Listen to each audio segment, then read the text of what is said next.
Hello and welcome. I'm Giovanni Hall Art, and today we do a little drawing.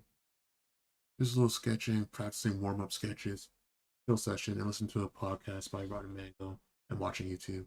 Yeah, if you like what you see, feel free to follow, like and follow. You can follow me on Instagram, Blue Sky, Tumblr, TikTok, Twitch, YouTube, and Patreon for more smooth stuff. And let's get into it. Chill session. Bada bing, bada boo.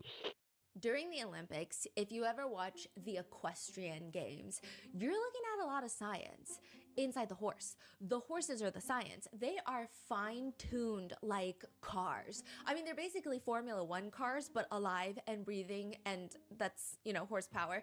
They are genetically tested. They're bred to make sure that they are well-bred, that they're well fit for the games that they're entering. One lab testing that you can get done on a horse is for the speed gene. It's a very specific gene. If a horse has this specific gene, they are going to be more predisposed to develop what they call the fast twitch muscles. They're perfect for the sprint, but they're not going to be endurance horses. So the genes of a horse can even tell you if a horse is going to be predisposed to liking dirt or turf, which is very important. The lab says some clients will even have their horses tested as soon as they're born. Then they can just map out a plan for all of their individual horses, which trainer they're gonna go see, which type of sport they're gonna specialize in. And there's a lot of specialties. There's a lot of different ways you can look at a horse. I mean, obviously, I'm not just talking from like an ophthalmology standpoint. Let's start with English writing. You have dressage, often called horse ballet. It's how a rider is able to guide their horse through a complex movement performance. It's an Olympic sport. It's all about the grace, the control of the horse. If you are me and you are uncultured and you watch this on TV during the Olympics, it looks like the horse Didn't we? Yes, it's doing like a little dalliance, like a little dance.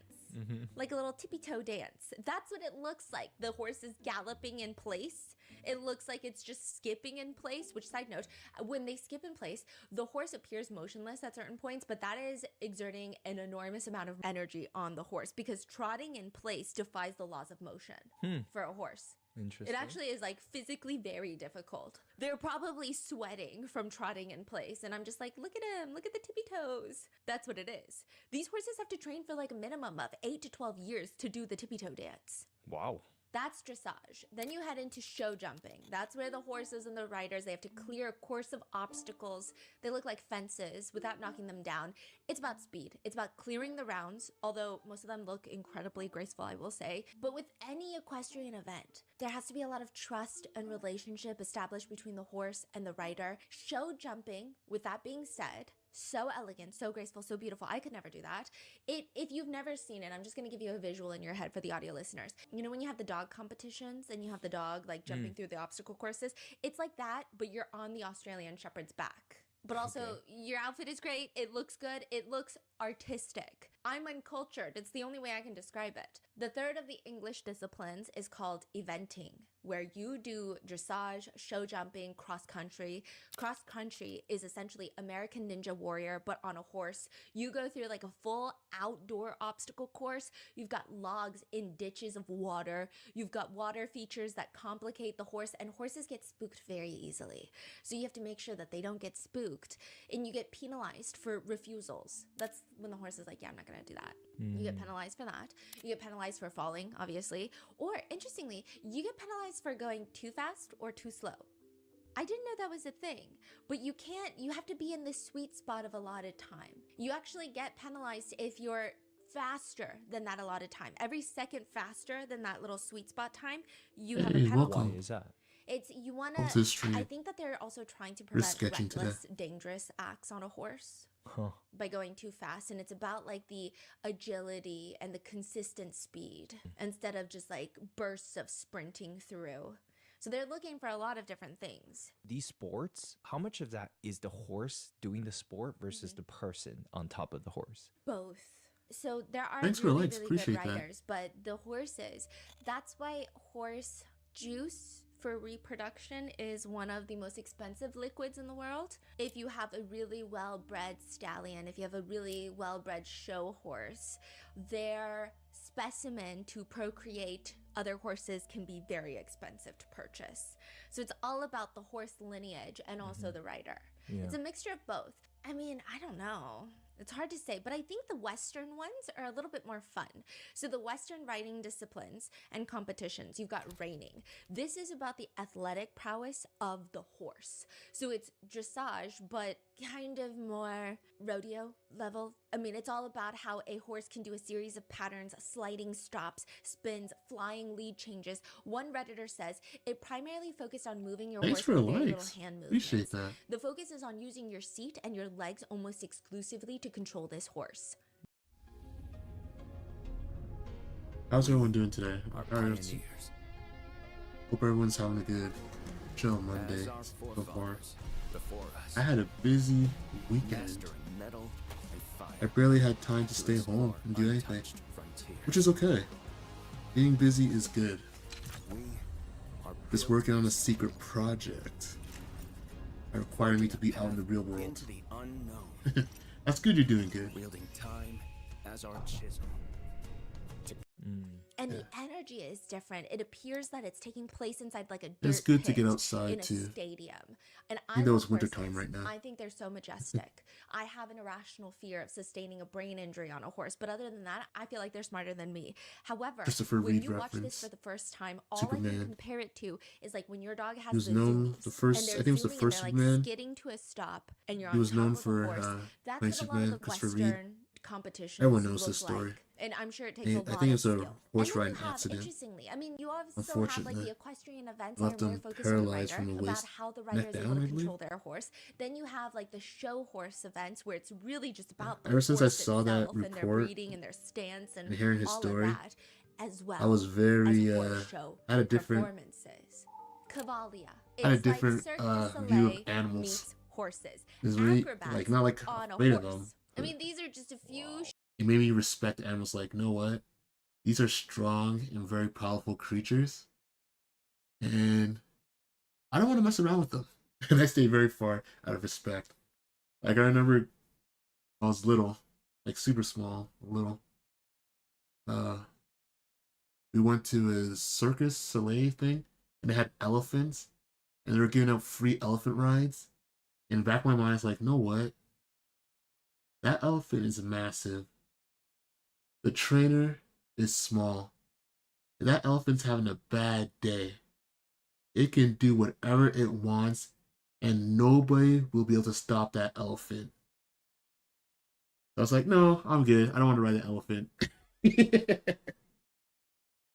And there used to be a TV show on Discovery Channel called When Animals Attack. And I remember that segment where showing like an elephant with zero effort. The zookeeper, I guess it was being a little rowdy. I guess it got agitated or something. And zookeepers were trying to put it back in the pen. And as it was like being led back into the its pen and they're trying to close the gate, the elephant just pushed the gate with its head. And the door went flying and hitting the zookeeper. And the zookeeper went flying. Massive injury damage and, you know, all kind of stuff. That's just the elephant using its head just to push the door back open because it didn't want to go back in the pen. I was like, if an elephant can do that with just its head, imagine what it can do when it's charging. Elephants are really animals are really like we don't understand how strong these animals are. Like if you try to look up like how strong is a gorilla or these wild animals, you'd be freaked out when they put them like in a way you can understand. Yeah, some of them are cute, but they will destroy your life. Anyway, sorry for that tangent. Just talking about how powerful animals are. I should respect them. shows in sports that horses are the center of. And of course, sports like polo. I can't forget polo before everyone gets mad at me. And This is a horses. field. Luckily, we were able to domesticate them, but horses are very strong and be very dangerous, especially wild ones. Like getting kicked by a horse? Oh my god. How much power that is? Crazy. that's 3 football fields long. Everyone is on a horse. These horses are like 1,000 pounds, even though they're called polo ponies. They're not ponies, they're massive horses. And the riders have to use these little mallets to hit and aim at this tiny white ball. Each polo pony is going like 30 miles per hour. All their tails have to be wrapped so that nobody's equipment or their tails don't get tangled with each other, causing injuries. It's a very dangerous sport. Most elite polo players have at least 10 polo ponies for one match. They swap through the ponies in one match because Wow. a few minutes of polo ponying, the pony is tired. And they have to fly these horses in from didn't all know over that. the parts of the world when they have a polo match. But here's an interesting detail. Sometimes the polo ponies are all the same. Not the same breed, not the same look, but genetic carbon copies, genetic clones of each other. What do you mean? They started cloning ponies. Lab made. Lab made from That's some of the crazy. best polo ponies. They cloned them. That's crazy. There's one top player, and he's from Argentina, I believe, and he has 6 of the same exact pony, genetically That's speaking. They interesting. are clones. He has 6 clones. There's a lot of drama there. I mean, some people believe eventually polo is going to be a game of who can clone horses the best rather than who can play polo the best. Other people think it's becoming even more expensive to learn the sport of polo. There's a lot of drama, even who has the rights over each clone. There's so much drama there. There's a lot of scandals. It's a very complicated story where players are now saving genetic samples of their horse's skin in cryogenic storage chambers. The horse This world is getting crazy. Yeah. It seems like each division of equestrian That's sports, crazy. the horse world, they've got their own fair share of scandals. And for Valatar, this is a horse show in California, they have a lot of scandals. The owners of the horse show Valatar are this wealthy couple. They're pretty conventionally attractive as well. It's kind of important later, but they're the Remleys. The Remleys look like your standard rich couple from San Diego. Mark Remley, the husband, he's a bit older. He looks very fit, but in a nerdy way. I don't know how to describe it. He looks fit in the way that Jeff Bezos looks fit. Like, you remember Jeff Bezos as a bald nerd, and then now he's like jacked and bald, but you can just tell it just doesn't sit normally with him. Like, he just doesn't move like he's always been fit his whole life. Like genetically modified. Exactly. Like, it just doesn't feel like, it just feels like a little weird. I don't know if it's the best look on him. Mark Remley looks fit the way Jeff Bezos looks fit. And then you have the wife, Tatiana Remley. And Tatiana, she's blonde. She's got a Sports Illustrated model cover body, and she's also the star of the Valatar Horse Show. She's an equestrian. She's a writer. They've invested over $20 million into the show, and they lose every single penny of it. I mean, the list of Valatar scandals goes on, but it includes horses get abandoned with nothing to eat, performers quit over massive creative differences over Tatiana. Later, the owners are known to be swingers at a club that a lot of celebrities attend, and this is not necessarily a scandal, but that was more of an interesting side quest. And former staffers will come out to say more or less, Tatiana doesn't even know how to ride a horse. Their horse show, what exactly do they do? Like, which branch of the It's like division? Cavalia, they are acrobats on horses. Cirque du Soleil meets horses. So it's like performance. Yes. Not like a competition. No. I see. And Tatiana doesn't even know how to ride a horse well. And you're supposed to be doing a handstand on a horse that's galloping around the atrium. But the biggest scandal to come out of Valatar has to be the decapitated horse head on the Remley's marital bed. That's It's crazy. not real though, thank God, okay? I mean, it happened, but it's not a real horse head. It's a decapitated horse head from one of their very expensive horse statues that they have in their front lawn of their $5.5 million house in Del Mar, California. This is near San Diego. And it's clearly not a mistake. It's not like one of their housekeepers accidentally knocked over the statue while sweeping, and in a moment of panic, they placed the decapitated horse statue head on the couple's bed, changed their government name, ran off to a new state to start a crazy. new business. That is not the case here. This is a targeted message. This is a threat. And by the end of it, one of the Remleys, one of the founders of the Valatar Horse Show, will be dead.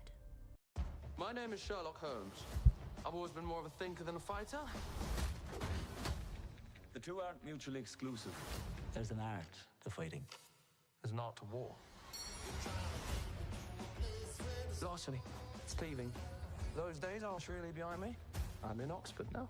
You have to promise me something. Anything, Mother. Stay out of trouble. Sherlock Holmes. James Moriarty. Sherlock is making friends. Sherlock never made any friends. What game are we playing today? What game would you like to play? Don't! Mycroft, what the bloody hell is going on? You mind telling me why your brother is standing at the scene of the crime? Oh dear. I'm curious as to why I'm being set up for murder. But I need proof. There are other forces at work. Sorry to bother you, sir. What is it? A bomb! What do you mean a bomb? A bomb is an incendiary device. I know what a bloody bomb is. Why would anybody want to do this? You're a smart boy. Work it out. When you have eliminated the impossible, whatever remains, that must be the truth. I do love a secret passage. We're going to solve this together. Holmes, let me illuminate you. You've no idea what's at stake here. I feel as though I should thank you for saving me from a life of sheer boredom. You are most welcome.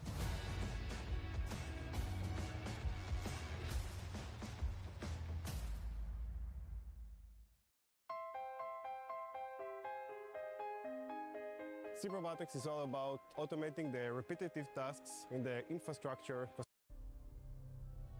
We're just gonna practice drawing the form.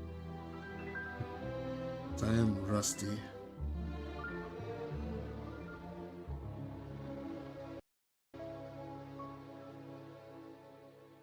We would like to thank today's sponsors who made it possible for Rotten Mango to support the National Immigration Law Coalition.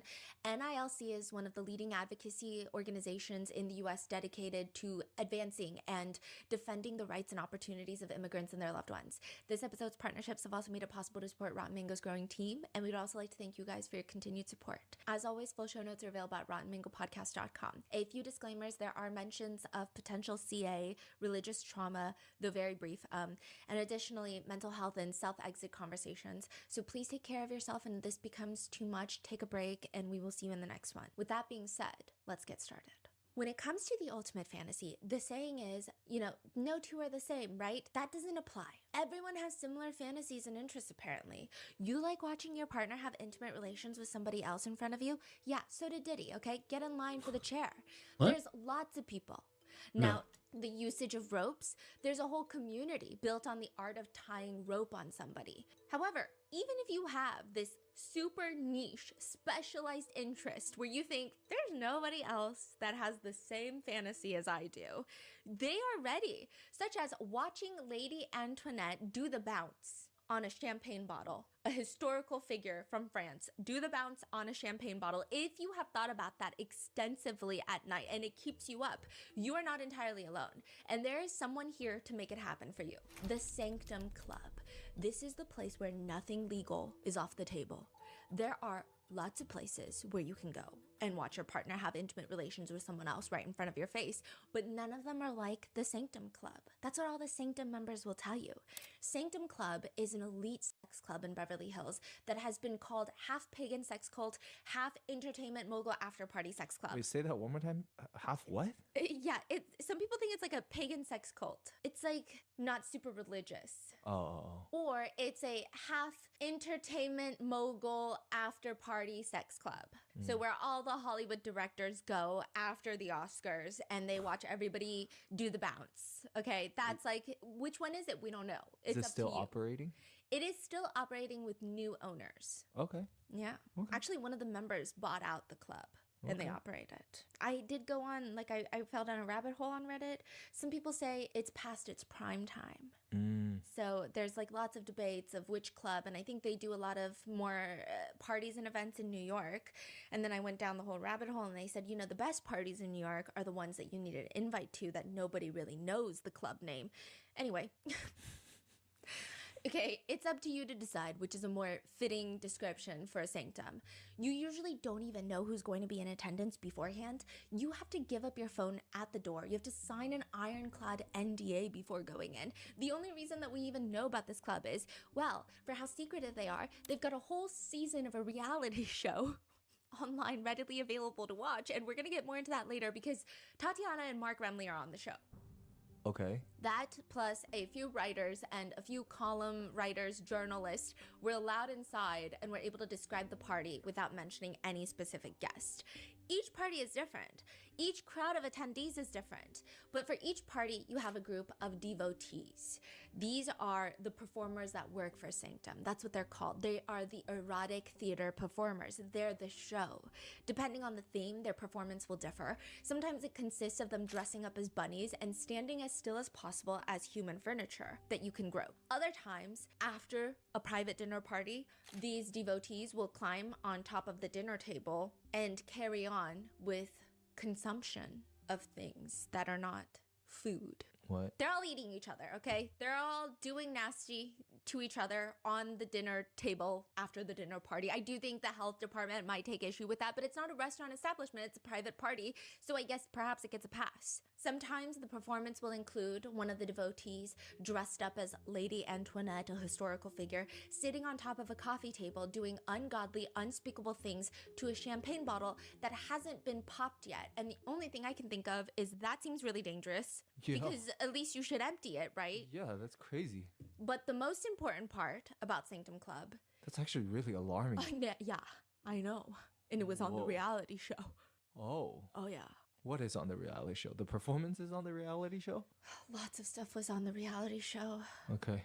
Wow. Yeah, lots of stuff. So, but the most important part about Sanctum Club is that your biggest fears, they tell you, the biggest fears that you have about an intimate club is not going to come true.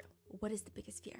If you go on Reddit and you look up biggest fear about going to a sex club, an intimate club, everyone is going to be unhygienic and ugly. That's people's biggest fears. What if I go and I'm the hottest one in the room and I'm not even that hot? That's what people say on Reddit, okay? People attending the clubs are scared to go see, God forbid, ugly people. That's terrifying for them. Then the next fear is that everyone at the better clubs, right? Sometimes you go to an elite club and you're like, okay, well, surely the pool's gonna be better here. And then you go and you find really ugly, old, rich dudes and really hot young girls, and that's it. So there's lots of fears. With Sanctum Club, they say this doesn't happen because even the old, ugly, rich guys, they get vetted, and you can't be too old and you can't be too ugly. You can never be too rich though. With Sanctum Club, those that have attended say, you don't have to worry. I mean, first of all, the women outweigh the men in numbers most of the time, and they're all wearing like expensive bras that cost over $1,000 for one bra. High heels, everybody's fit, everybody's attractive, everybody's wearing a mask. It looks like Cirque du Soleil meets a Victoria's Secret fashion show.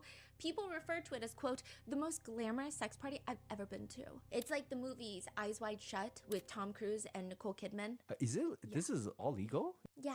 Oh, interesting. Okay. Apparently, a lot of the devotees are not hired, like they're not paid for performing. Oh. So wait. I think there's like legal loopholes. Oh, so, okay. I see. Yeah. Which So what is everyone doing there? each other. Yeah. Oh. So you okay. pay to get in, you pay to be a member. First of all, you need to buy membership, and that ranges from 30,000 a year to could be Damn. 100,000. And then That you is pay to get into crazy. each party.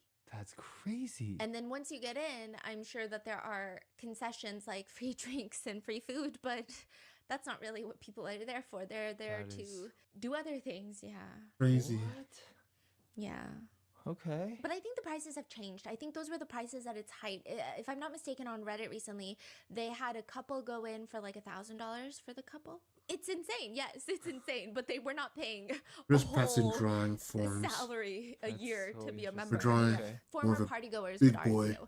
Damon, form. the original founder of Sanctum, he was so selective about who he let into the doors. It wasn't some cheap sex party where everybody brings a date and you automatically swap. There's a very big difference between a sex party and a Sanctum party. The founder, Damon, crazy. states, I have no desire for a swingers party here, but I do want to open dialogue about how we can come out of our So I bought this bag for about $7. Bell pepper, 2 cucumbers, and a couple of tomatoes. This entire box is $20. It's a mystery box. Oranges in here, celery, cabbage, beets, cucumber, pears, $20. Can't beat that. So these are odd looking vegetables that were rejected by grocery store standards. However, they're super fresh and I would use them gladly in my restaurant. Ooh, that's a bad arm.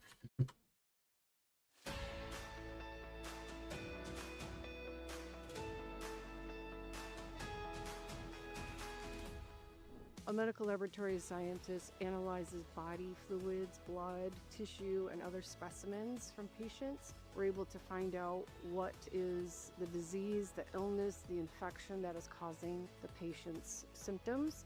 And we're able to give that information to the doctor so they're able to treat, diagnose, and kind of monitor. I need to diseases so the practice more patient can get drawing. better. Having hands on within our lab, being directly after our lecture, It's is good. fun to to see always our keep peers drawing. experience a moment where they, oh At my least gosh, get back I get into it. it. Those aha moments that we experience in the lab that maybe in lecture we were like, oh, I don't understand that, but now we understand it when we're able to see it directly in the microscope. Honestly, cohort style for MLS, I think, is Detectives are making their way inside 19-year-old Drake Bickett's apartment. In just a few seconds, he's about to hear something that will change his life forever. So, your grandma, we found her, but she's dead. What? Drake's grandmother, 65-year-old Marilyn Gandert, was last seen walking outside her home before disappearing without a trace. Police initially believed they were dealing with a routine missing persons report, but over the next few weeks, this case will slowly turn into one of the most tragic and disturbing double homicide investigations they've ever worked on. She doesn't have that many friends. She's like me, kind of solitary. Out here at Encino and Northern, we think we found a body out here. It looks like it has arms, and it looks like it has hands. There was like intestines and stuff. Like she was like, I get real tired and I want to die, you know? So did you do that for her?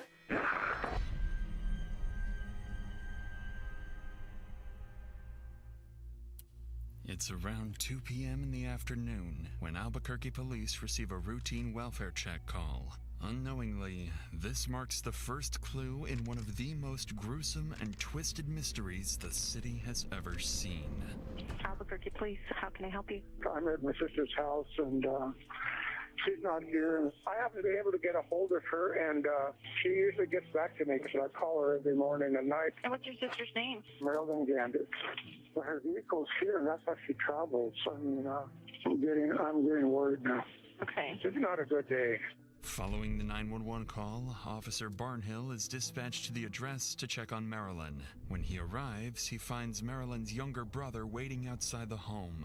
Neither of them have any idea what disturbing clues are waiting inside the house. I'm getting a little scared. Yeah, no, definitely. So what's going on though? Is this odd that she's not answering the door, or? Not answering the door. Her phone is like it goes directly to voice messaging. I left a note there yesterday. It's still there. Okay. Her vehicle is here. That's what she drives in. I don't know what she disappeared in. Her vehicle is still. Is there another place she goes? No. I mean, she doesn't have that many friends. She's like me, kind of solitary. Okay. So now I'm getting really, really nervous. I left messages. I left her a note there yesterday, and it's still there. Okay. This is Harry Gandert, Marilyn's brother. He sounds genuinely worried for his sister, especially since she's the only family he has left. Harry goes on to explain that Marilyn is a postal worker who adores her dogs and would never leave them alone. They helped her cope with her grief after her middle-aged son Ryan took his own life 3 years ago. In reality, Ryan's death was never as simple as it seemed, and unbeknownst to Harry, the decisions his sister made in the aftermath are the very reason she's now missing. However, what really happened to Marilyn slowly begins to unravel when her best friend and neighbor, Nancy, arrives with concerns of her own. Is that her? Harry? Hi.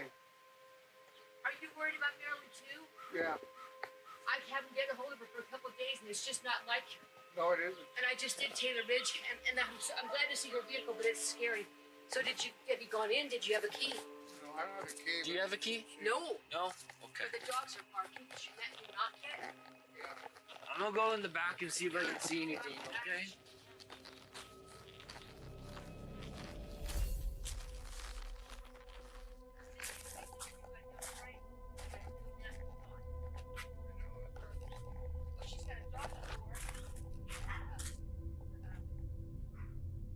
After noticing the garage door is locked and the windows are covered, Officer Barnhill decides to circle around the house. That's when he makes the first of several strange and unsettling observations.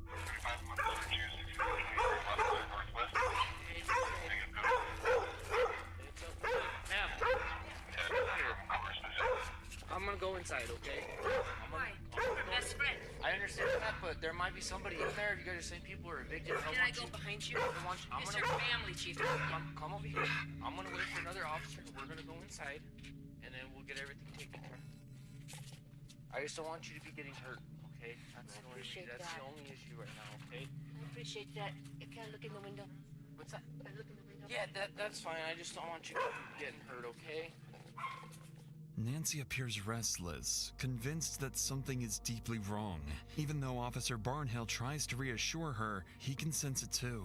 Something isn't right. So before stepping inside, Barnhill radios for additional units to respond to the scene. And as more officers begin to arrive, they prepare to enter the house, fully expecting to find Marilyn's lifeless body inside. Not on the bed. Marilyn, this is Albuquerque Police. Her bed is made. Right, side by side to the right. Welcome to Alteryx One, a self-service analytics platform that makes it easy to automate analytics at scale and enable better decisions across.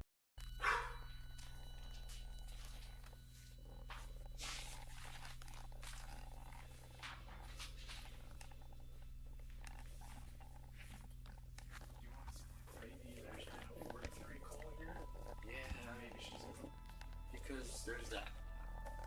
I don't know.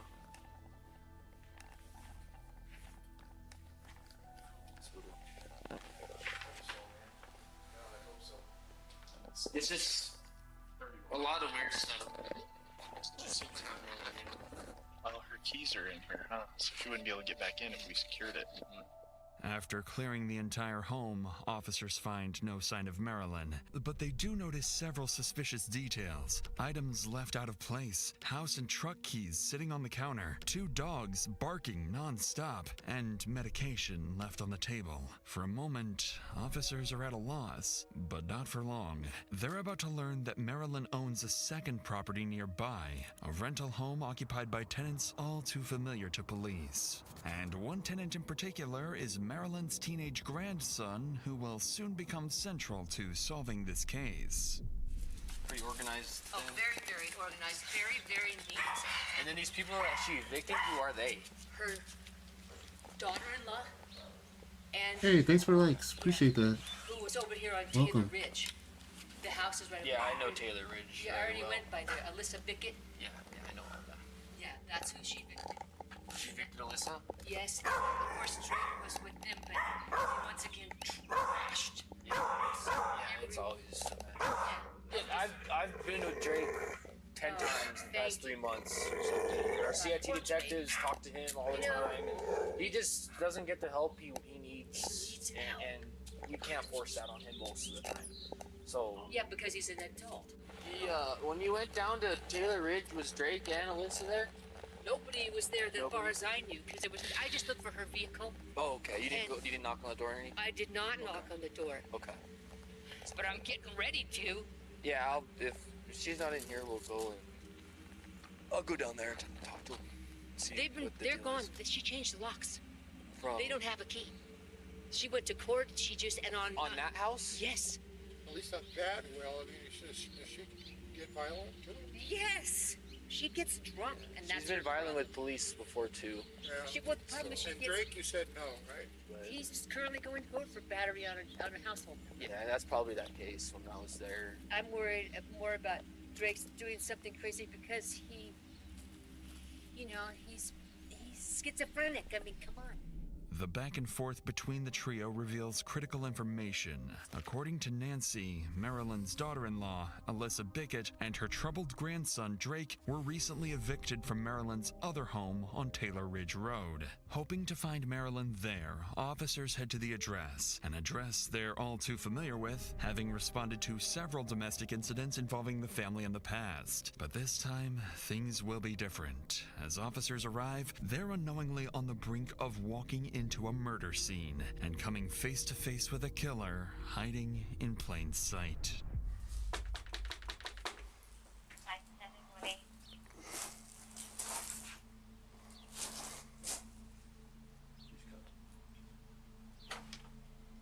Hi, can you come on out a second? Yeah. So, what's going on? I'm moving out. Okay, what's your name? Alyssa? Oh, Alicia. And the owner knows you're here getting Yeah, your stuff? she on Friday, she said come on Saturday morning and get the key because like we had done it for 3 days and she's like, you guys haven't done anything to the house, and, you know, so I want to rest because I'm going to work on Monday. So. Oh, okay, so there. So yeah, I said I'm gonna come by in about an hour for the keys. I don't have like the okay, cause like, but I told her when I am, and see, she wasn't answering me, but she doesn't always answer me. So the last one you got from her Was at 10:35 on the 26th. That was the Friday. Do you know where she would be right now? I honestly I don't, and that's Because somebody's trying to report her as missing. And yeah, it's her brother. He called me yesterday too, and I'm worried too. That's what I said. What do you want me to do? Do you want me to help you? I don't know. I left here, and she on Friday, and she said, "Come in the morning and get the key." And then she said, "I really don't want to go because you guys, I've been there for 3 days. I'm tired. I go to work on Monday." She wanted me out. I've accepted it. I'm leaving Did the she house. legally evict you, or did she Yeah, just she tell you to legally- leave?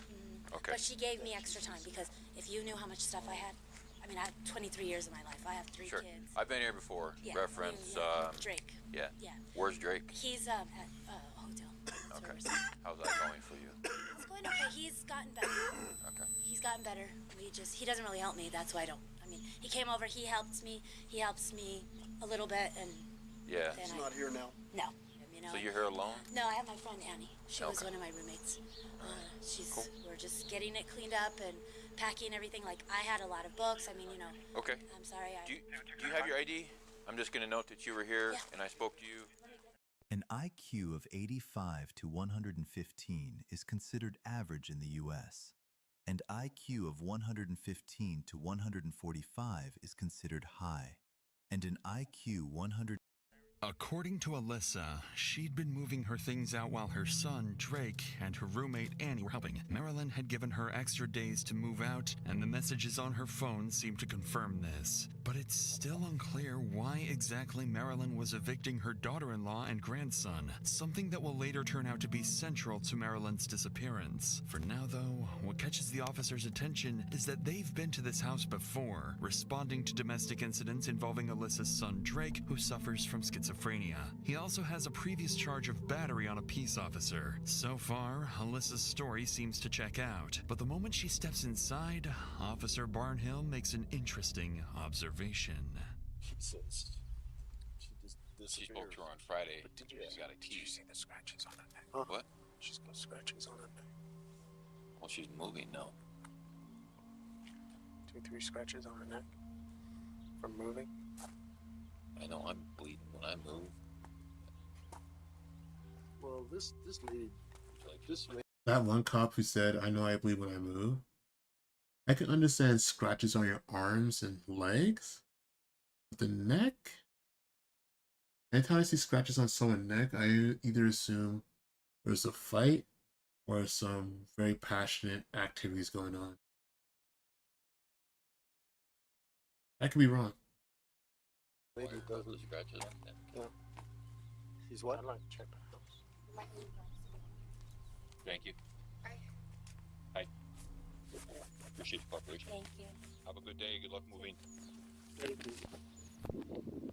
The scratch marks Officer Barnhill notices are hard to ignore, but their origin remains unclear. What has yet to dawn on these officers is that the marks might be linked to Alyssa's deceased husband, Ryan Bickett, as the couple allegedly had a years-long relationship filled with physical and mental abuse, a hidden detail that will soon send investigators down a rabbit hole.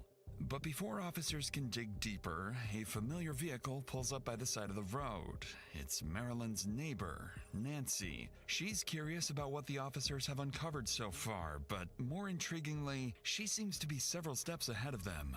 So we're not able to call the homeowner at this time. Obviously, she's being entered as missing as far as we know.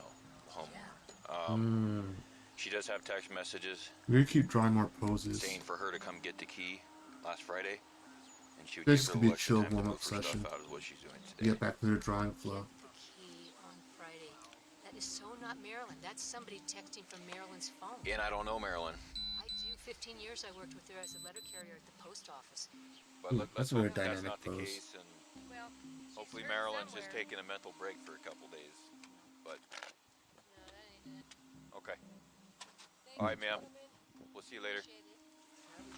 Clearly, Nancy is not convinced. She's known Marilyn for years and insists that Marilyn wouldn't have handed the keys to Alyssa willingly. She would have wanted to be there for the eviction herself. Initially, officers are ready to leave the scene, but Nancy's words make them hesitate. Her insight shifts their thinking, and they decide it's best to return to Alyssa's house and request permission to search. It seems like the right decision, but in the process of carrying it out, the officers will overlook something crucial. Exterior doors. Yeah, no, I just... Watch out, Johnny. I'm just trying to... Sorry, I'm packing my... Just put it here so we can go... Right, where are you moving to? Well, I don't know yet. Oh, no. Honestly, I have no idea. Precarious. Apartment or storage unit for the moment, huh? Yes, yeah, for now. I know. And then the holes are from Drake, you know, when he gets stupid and I'm like, oh, boy. And that one, I can help you open this door. This one? Yeah, well, because this... I had it a little close, so I was trying to... You're getting there. I'm That's getting crazy. there. All right. Really getting there. I'm trying to get it all organized. My room was the most in the kitchen. Just from Drake? Yeah. We'll do another pose Banged here. his head in. I'm just like, whatever, I'm gonna fix it. This too. Like, this is how it was the last time too, and I'm like, but I can't just put him on the street, you know. I put hers there. So. Good. Yeah, and I mean, and you know, she didn't come yesterday, and I expected her to come by, but I didn't think anything of it. I thought, you know, she probably just, you know, Right. like sometimes she gets mad and won't even talk to me. So, and she's mad at me, and so. Notice how they talk a lot when they're trying to make the story. You know, and she's like, I noticed you haven't heard anything. He has a story response for everything. As officers walk through the house, they notice multiple holes punched in the walls by Alyssa's son, Drake, leading them to believe it's likely the reason Marilyn wanted them evicted. But they couldn't have been more wrong. Amid the clutter, the officers make a critical mistake.